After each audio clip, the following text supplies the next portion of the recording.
Welcome back to my channel. तो कहानी को हम वहीं से शुरू करते हैं जहाँ पे कल हमने कहानी को ख़त्म किया था। मैं स्पीच के बारे में आप लोगों को बता रही थी कि 9th या 10th क्लास में। अच्छा, एक और बात भी, उससे पहले एक और बात बताती चलूँ। आई प्रॉमिस उसके बाद मैं स्पीच के बारे में बात करना शुरू करूँगी।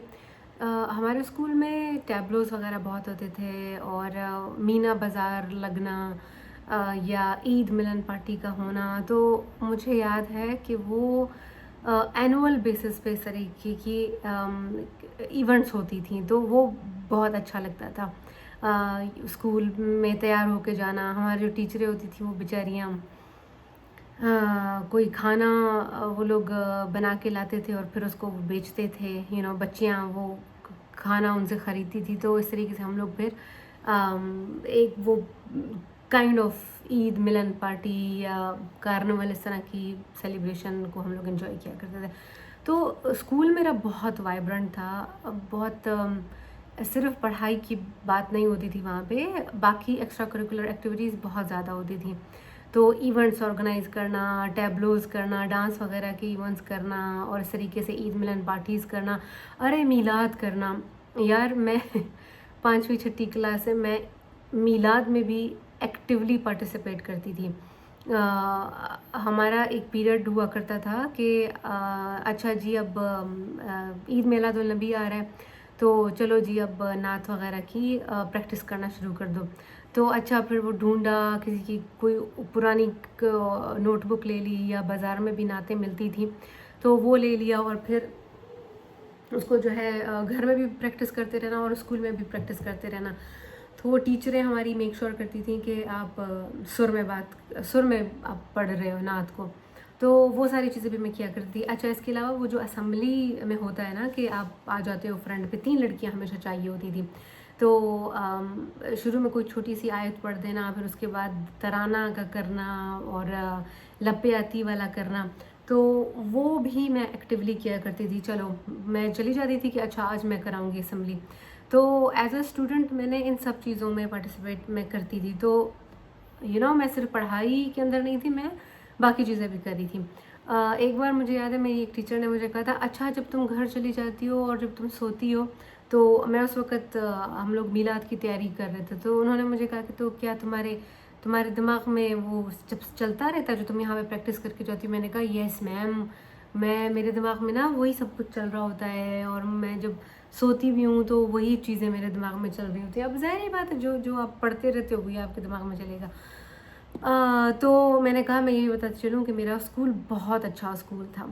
अच्छा, तो गाइज़ मैं स्पीच के बारे में आपको बता रही थी कि एक स्पीच कंपटीशन हो रहा था and I think that was my last activity in my school. और अब तक मुझे जो हमारी टीचर्स हैं वो मुझे बुलबुल कहना शुरू कर दिया था उन्होंने। और मेरी मॉम को उन्होंने कहा था कि किन्ज़ा जो है वो ऑलराउंडर है और अब किन्ज़ा जो है यहाँ से जा रही है, मैट्रिक हो गया, तो इसके बाद हमें कौन किन्ज़ा के जैसा मिलेगा। तो I had a lot of respect and recognition. अच्छा, तो अब स्पीच, यार स्पीच स्पीच जो जो टॉपिक था ना, आज मैं उसी टॉपिक के ऊपर अपना पीएचडी कर रही हूँ। What a beautiful coincidence it is.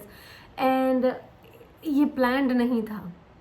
अभी मैं सोच रही हूँ कि यार what was the topic of my speech, जो एरिया था, और फिर मैं कह रही हूँ वेट अ मिनट, इस वक्त मेरा पीएचडी का क्या टॉपिक है। तो ये थोड़ा सा मेरे अपने लिए भी सरप्राइजिंग है कि 9th या 10th क्लास में, जो कि मेरी ज़िंदगी का बहुत अहम हिस्सा था, उस वक़्त मैंने एक स्पीच और उस पे मैंने जितना मेहनत किया था कि अच्छा आगे बताती हूँ फिर उसमें क्या होगा।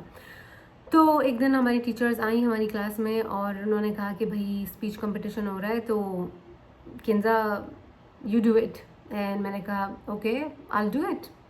अच्छा, तो उन्होंने कहा कि पहले उन्होंने मुझे कहा कि स्पीच तुम लिखवा के लाओ, घर जाओ किसी से स्पीच लिखवा के लाओ। अब मैं घर आई, फिर दोबारा से मैंने इलियास भाई को बोला। इलियास भाई के एक जानने वाले थे जो कि बहुत एजुकेटेड फैमिली थी, देवर सिंधीज, सिब्बी में से ही थे वो बंदा जो था उसकी बहनें बहुत इंटेलिजेंट थी, ठीक है। तो मेरे भाई ने कहा कि तुम ऐसा करो, इस बंदे के घर जाओ, उसकी बहनों को बोलो। अमीना वाज 9th और 10th क्लास में, आप कितने होते हो, तो वो भाई दरवाजे पर खड़ा हो गया, तो उन्होंने नॉक किया। जब वहाँ से बंदे निकले तो उन्होंने कहा कि ये मेरी बहन है, ये आपकी बहन से बात करना चाहती है। तो उसने बोला हाँ हाँ जा जाए जाए। अच्छा, तो मैं चली गई यार। पता नहीं क्यों उस घर में जाते हुए ना मुझे बहुत शर्म आ रही थी। अभी मैं वही सोच रही थी कि यार मैं क्यों इतना नर्वस थी, मुझे बहुत ज़्यादा शर्म आ रही थी। जब मैं उनके घर में घुसी तो वो पहले बड़ा सारा सहन था, सहन में बहुत सारे दरख्त थे, और उसके बाद ना एक बंदी आ गई।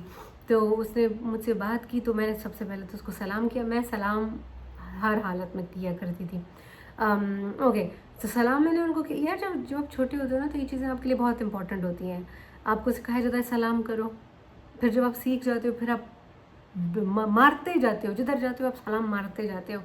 तो वो एक ख्वाहिश थी, होती है, सब में होती है कि आप बड़ों के जैसे बनो। अच्छा, तो उस बंदी ने मुझे बोला अच्छा क्या काम है यार। जब तक उस बंदी से बातचीत शुरू नहीं हुई थी मैं बहुत ज़्यादा नर्वस थी, और इवन बात होने के बाद भी मैं बहुत नर्वस थी। तो उनको ये बताना कि हमारे स्कूल में स्पीच कंपटीशन हो रहा है और टॉपिक ये है, that was a very difficult process. तो उन्होंने बोला अच्छा अंदर आ जाओ, मैं तुमको अभी लिख के देती हूँ। She was so nice and so intelligent कि उसने मुझे कहा इधर बैठ जाओ, उसने फ़ौरन लिख दी स्पीच। आई मीन इमेजिन करो यार, ना इंटरनेट ना कुछ, ना मोबाइल फ़ोन्स, उस बंदी ने वो लिख दी और उसने मुझे वो स्पीच दे दी। अच्छा अच्छा, मैंने कहा बहुत शुक्रिया, और मैं निकल आई। अगले दिन मैंने जो है अपनी टीचर को वो स्पीच दी, तो स्पीच बड़ी अच्छी थी, ज़रा छोटी सी थी। तो और उसको मैंने घर जाते ही ना याद करना भी शुरू कर दिया, ठीक है, उर्दू में लिखी हुई थी। तो अगले दिन जब मैं गई स्कूल, मेरी वो टीचर जिसने मुझे स्पीच का बोला था वो मेरे पास आई और उसने मुझे कुछ सफ़ात मेरे हाथ में दिए। तो उन्होंने कहा कि ये स्पीच है, तुमने ये करनी है। तो मैंने उसी वक्त उनको जो मेरे पास स्पीच थी वो निकाल के दी। मैंने कहा मिस ये है, मैं करवा के लाई हूँ। तो उन्होंने उसको देखा, उन्होंने कहा इसको छोड़ दो, इसको इसको पढ़ो, अब तुम इसकी तैयारी करो। अच्छा ठीक है, मैं उसको घर लेके आ गई। वो अच्छी खास, मेरे ख्याल से 4 या 5 सफ़ात पे थी, खुला खुला उस पर लिखा हुआ था, लेकिन बहुत अच्छी स्पीच थी। उसके अंदर शेर बहुत अच्छे थे, मतलब शेर थे, फिर टेक्स्ट था, फिर शेर थे। It was very very good speech, you know. उसमें 3-4 पोइटिक पोइटिक डाइवर्सिटी उसके अंदर थी, ठीक है। वो सिर्फ ऐसा नहीं था कि बस लिखा हुआ है। अच्छा, तो मतलब उसके पोइट्री वगैरह ये सब कुछ भी था। अच्छा ठीक है, और उसके अंदर ना इंटर टेक्सचुअलिटी भी थी, जो माजी में लोग गुजरे हैं, थिंकर्स, रिसर्चर्स, उनके कॉल भी उसके अंदर थे, ठीक है। अच्छा, तो गाइज वो जो स्पीच थी, स्पीच कंपटीशन था, उसका टॉपिक ये था कि women's rights, women's rights and women's rights of education. तो that's exactly what I'm doing right now, especially जो मैं तालिबान की पॉलिसीज़ को क्रिटिसाइज़ कर रही हूँ। Oh my God, okay, that was great कि उस वक्त से ही, यू नो, आप आपको पता नहीं होता बट अननोइंगली आप इंफॉर्मेशन को एब्जॉर्ब करके अंदर अपने अंदर डाल रहे होते हो। तो मेरे ख्याल से हाँ, I am going back to my roots, जो इनिशियली मैं चीज़ें किया करती थी। अच्छा, अभी क्या हो गया गाइस, स्पीच हम लोगों ने, यार स्पीच तो डन हो गई ना। वेट, मेरा गला बहुत खरखर कर रहा है, रुको।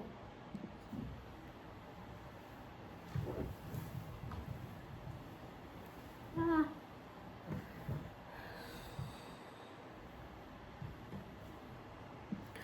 अच्छा, तो स्पीच फाइनलाइज हो गई, अब उसको मुझे घर लाके उसकी तैयारी करनी थी।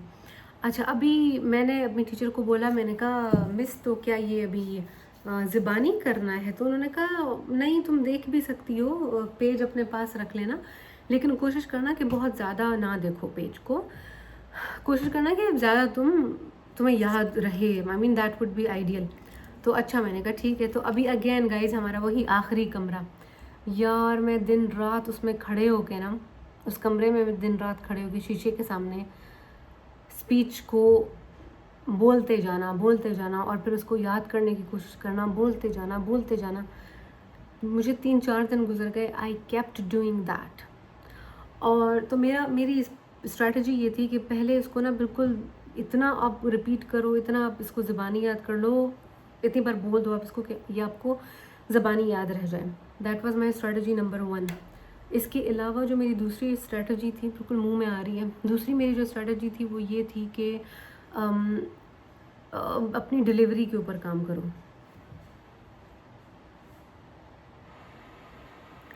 तो पहला काम ये करो, ठीक है, डन हो गया ना। तो पहला पड़ाव मेरा पास हो गया कि मैंने जो है उसको ज़बानी याद कर लिया। अच्छा, अब दूसरा था कि उसकी डिलीवरी कैसे करनी है। अच्छा, तो फिर मैं स्कूल में अपनी टीचर्स से मदद लेने लग गई। उनको मैंने जाके सुनाया भी कि भाई ये मेरी स्पीच है, देखो ये कैसे मैं कर रही हूँ। मैंने कोई कसर नहीं छोड़ी उस स्पीच को परफेक्ट बनाने के लिए। अच्छा, अब मेरा स्पीच का दिन आ गया तो मैं बहुत ज़्यादा नर्वस हूँ यार, बहुत ज़्यादा नर्वस हूँ। मैंने देखा कि लड़कियां तो आ रही हैं, अगेन एक गर्ल्स स्कूल था, ठीक है, क्योंकि लड़कियां लड़कों के स्कूल में नहीं जा सकती हैं। तो अभी मैं जब जाके अपना वेट कर रही थी, मेरे साथ मेरे ख्याल से कोई टीचर भी मेरे साथ थी। तो क्या हो गया कि जब मैं वेट कर रही थी तो मैंने देखा कि कुछ लड़कियां तो आ रही हैं बट कुछ लड़के भी हैं। तो अच्छा, मैंने कहा अच्छा ठीक है। तो पूरे सिब्बी में वो सिब्बी के सारे स्कूल्स के बीच में वो कंपटीशन था, ठीक है। तो उसमें लड़के लड़कियां सारे स्कूल्स में से उन्होंने बच्चे लाए हुए थे जो कि कम्पीट करने जा रहे थे एक दूसरे के अगेंस्ट। अच्छा, अगेन मैं नर्वस हो गई। अच्छा, कुछ लोग चले गए स्टेज के ऊपर और वो ना बिल्कुल जैसे लड़ रहे हैं, बा बा बा बा, ये किया वो किया, ये क्यों किया, इस तरह की चीज़ें हो रही थी। अच्छा, मुझे इस चीज़ की मुझे बिल्कुल कभी ट्रेनिंग नहीं मिली थी। मुझे ये था कि फीलिंग्स लाओ, लेकिन मुझे ये कभी भी नहीं बोला गया था कि तुमने लड़ना है उधर जाके। अच्छा, मैंने कहा अब मैं देख रही हूँ, मैंने कहा चलो ठीक है, हम बस वही करेंगे जो हमने तैयारी की थी करने की। यार, what is wrong with this light today, और it's me. No, I don't want a lot of light. I think this is better. Okay guys, फिर मेरी बारी आ गई। यार, मुझे अभी भी याद है मेरी जो ओपनिंग लाइंस थी स्पीच की, वो अल्लामा इकबाल की पोइट्री थी। खोल आँख ज़मीन देख, फलक देख, फ़ज़ा देख, मशरिक़ से उभरते हुए सूरज को ज़रा देख। तो I was very confident and मेरा ना बॉडी लैंग्वेज बहुत अच्छा था। तो जब मैंने कहा ना कि खोल आँख ज़मीन देख, फलक देख, तो मैं I was making eye contact with with, with the space in front of me, not with the people sitting in front of me, like ऐसे खोल आँख ज़मीन देख, no. So मेरा इंटरेक्शन चल रहा था नेचर के साथ, एटमॉस्फेयर के साथ, and then with human beings. जब वो लोगों को बात करने का टाइम आ गया कि भाई औरत की ये वैल्यू होती है और औरत को आपने एजुकेट किया तो इसका मतलब है कि आपने पूरे ख़ानदान को एजुकेट किया, वगैरह वगैरह। It was a phenomenal content, speech बहुत अच्छी थी। और फिर बाकी जो है मेरी तैयारी ने उसके अंदर जान डाल दी। अच्छा, तो वहाँ पे ना कुछ लड़कियों के साथ मैं ऑलरेडी वहाँ पे स्पीच के कंपटीशन से पहले मैं उनके साथ घूम रही थी। तो वो लोग मुझे जानती थी, अच्छा इस स्कूल से, इस स्कूल से, अच्छा ठीक है।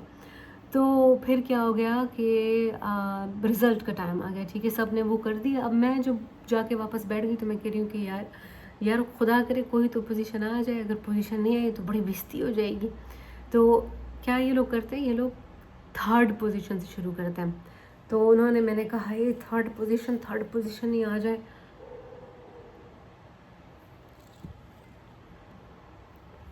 थर्ड पोजीशन नहीं आती। तो मैंने कहा अच्छा चलो ठीक है। उसके बाद मैं कह रही हूँ कि यार काश के सेकंड पोजीशन आ जाए। मेरी आंखें बहुत दर्द गई। तो उन्होंने कहा, किसी और का नाम उन्होंने ले लिया। मैंने कहा माय गॉड, सेकंड पोजीशन में नहीं आई, मुझे नहीं लगता मेरी कोई पोजीशन आएगी। अच्छा, उसके बाद उन्होंने कहा अब हम अनाउंस करने लगे हैं first position. Would you believe who was that person? That was me. I won the first prize. यार मैं तो बिलीव ही नहीं कर पाई। मैं थर्ड के लिए एक्सपेक्ट कर रही थी कि यार खुदा करे कि थर्ड मिल जाए, खुदा करे कि थर्ड मिल जाए, लेकिन फर्स्ट मिल गया। My performance was very good. और वही बात है ना कि अब जब मैं जाकर सोचती हूँ कि यार 4-5 सफ़ों की स्पीच और आप 9th या 10th में हो और आपने उसको पूरा ज़बानी याद कर लिया है, तो मैं बहुत ज़्यादा मेहनत करी थी, लाइक 100% अपना मैंने दे दिया था उस चीज़ के पीछे। और अब ये मेरा, मैं इसीलिए बार बार बोल रही हूँ कि ये मेरा पीक का टाइम था। तो फिर क्या हो गया गाइज़, एग्ज़ाम हमारे हो गए, सारा कुछ हो गया, और हाँ मैं पास हो गई, और मैं फर्स्ट डिवीज़न में पास हो गई। एग्ज़ाम से रिलेटेड कोई इतनी बड़ी बात नहीं मुझे याद है। हाँ, एक चीज़ होती थी, पता नहीं क्यों वो एक चीज़ होती थी कि हम लोग कहते थे कि यार बस पहला पहला लफ्ज़ बता दो मुझे। मेरे साथ जो मेरी क्लास फेलोज़ होती थी ना एग्ज़ाम में ना, मैं उन्हें कहती थी यार यार मुझे भूल गया, बस पहला लफ्ज़ बता दे, इस सवाल का पहला लफ्ज़ बता दे। तो पता नहीं क्यों ऐसा होता था कि वो पहला लफ्ज़ जाने के बाद ना वो किक मिल जाती थी। तो बहरहाल इट वाज़ गुड। हम 9th में मुशर्रफ ने फ़ौजी खड़े किए थे, और 10th में एक और बहुत स्ट्रिक्ट इन्विजिलेटर थी हमारी, बहुत स्ट्रिक्ट। तो हमारे दोनों टाइम में कोई नकल नहीं चली, कोई भी नकल नहीं चली। तो मेरी मेरी फर्स्ट डिवीज़न आई थी, लेकिन इतने कोई ज़्यादा अच्छे मार्क्स नहीं थे, बट फर्स्ट डिवीज़न थी। ओके गाइस, अब ये हो गया, अब तो मेरा 10th मेरा पास हो गया, ठीक है। अब नाउ व्हाट इज़ नेक्स्ट।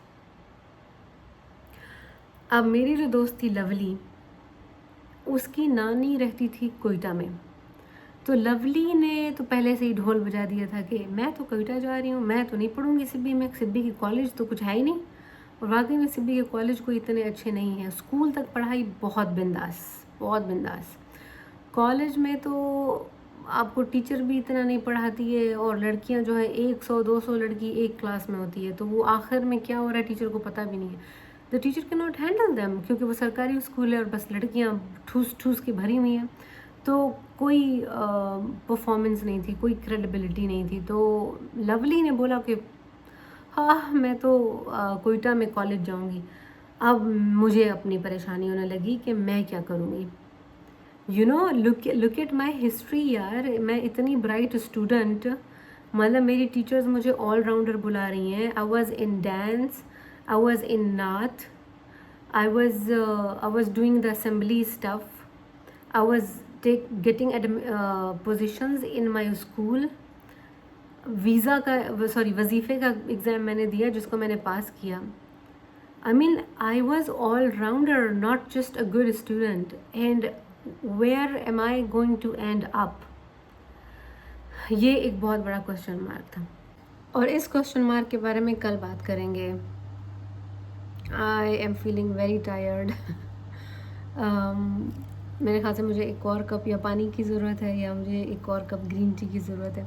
तो गाइज़ यहाँ से कहानी कल से दोबारा शुरू करेंगे कि मैट्रिक के इम्तहान होने के बाद मेरे साथ मेरा क्या हुआ, क्या मैंने सिब्बी में कॉलेज पढ़ना शुरू किया। सिब्बी में कॉलेज तो ना ना ना ना ना। तो यहीं से कल शुरू करेंगे दोबारा, ठीक है। अपना ख्याल रखिएगा, जाओ।